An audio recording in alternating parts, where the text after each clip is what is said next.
চট্টগ্রাম বন্দরে new mooring container terminal এনসিটির ব্যবস্থাপনা বিদেশি কোম্পানির কাছে দেয়ার প্রক্রিয়ার বৈধ বলে আদেশ দিয়েছে আপিল বিভাগ। এর আগে হাইকোর্টও এনসিটির ব্যবস্থাপনা বিদেশি কোম্পানির কাছে দেয়া বৈধ বলে রায় দিয়েছিল।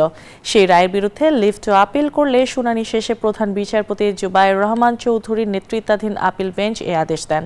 এনসিটির ব্যবস্থাপনা বিদেশি কোম্পানিকে দেয়া সংক্রান্ত প্রক্রিয়ার বৈধতা চ্যালেঞ্জ করে যুব অর্থনীতি ফোরামের সভাপতি মির্জা ওয়ালিদ হাসান রিটটি করেছিলেন। এ বিষয়ে অতিরিক্ত অ্যাটর্নি জেনারেল বলেন, এ আদেশের মাধ্যমে বন্দর চুক্তির সংক্রান্ত আইনি ধোঁয়াশার অবসান হলো। তাছাড়া বন্দর বিদেশিদের দ্বারা পরিচালিত হলে এর ব্যবস্থাপনা আরও উন্নত হবে বলে মন্তব্য করেন তিনি।